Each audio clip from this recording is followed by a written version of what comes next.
पुणे विधान परिषद उमेदवारीवरून राष्ट्रवादीमध्ये मोठा ड्रामा। विक्रम काकडे यांना उमेदवारी दिल्या गेल्यामुळे राष्ट्रवादीमध्ये नाराजी। काकडेंसह सुनील टिंगरेंनी सुद्धा भरला उमेदवारी अर्ज। महायुतीमध्ये 17 पैकी 9 जागांवर बंडखोरी। विधान परिषद निवडणुकीच्या पार्श्वभूमीवर अब्दुल सत्तार यांचं मोठं विधान। भाजपकडून शिवसेना संपवण्याचं काम सुरू आहे। शिंदेंचा ममता बॅनर्जी होऊ शकतो, सत्तारांचा भाजपवर निशाणा। दोन्ही शिवसेना एकत्र यायला हव्यात, ठाकरे सेनेचे आमदार अंबादास दानवे यांचं विधान। तर हे दानवे यांची वैयक्तिक भूमिका, भास्कर जाधव यांचं वक्तव्य।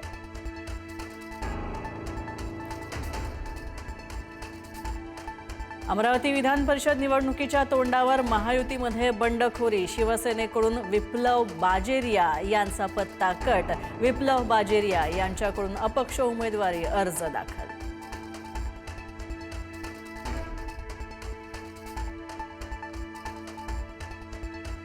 अहिल्यानगर विधान परिषदेसाठी दावा करणारे शरद पवार, राष्ट्रवादी काँग्रेसचे नेते आणि काँग्रेस पक्षाची ऐनवेळी घुमजाव। महाविकास आघाडीने विधान परिषद निवडणूक न लढवण्याचा घेतला निर्णय।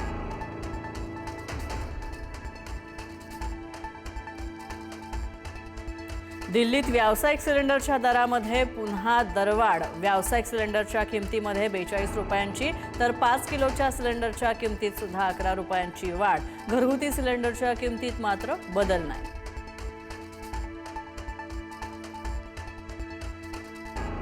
कच्च्या तेलाच्या किमतीत पुन्हा वाढ। किमतीमध्ये 2% वाढ झाल्यामुळे प्रति बॅरल क्रूड ऑइलची किंमत झाली $93 तर इस्रायलनं लेबनॉनवर केलेल्या हल्ल्यांमुळे किंमत वाढल्याचा अंदाज।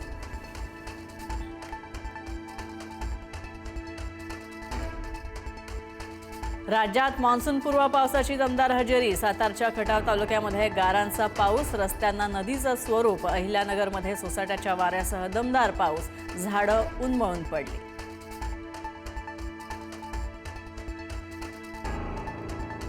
त्र्यंबकेश्वर मंदिरातील 2500 रुपयांच्या तात्काळ दर्शन योजनेला भाविकांचा उदंड प्रतिसाद। एकाच दिवशी तब्बल 20 लाख रुपयांच्या दर्शन तिकिटांची विक्री। अवघ्या 4 दिवसांमध्ये 1400 तिकिटांची विक्री।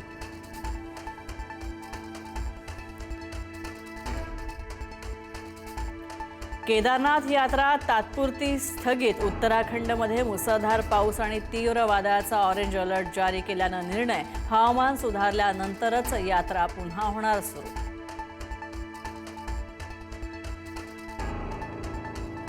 दोन 3 दिवसांमध्ये केरळमध्ये दाखल होणार मान्सून। 7 जूनपर्यंत कोकण गोव्यामध्ये विजांच्या कडकडाटासह पावसाची शक्यता। उद्यापासून विदर्भामध्ये विजांच्या कडकडाटासह पडणार पाऊस।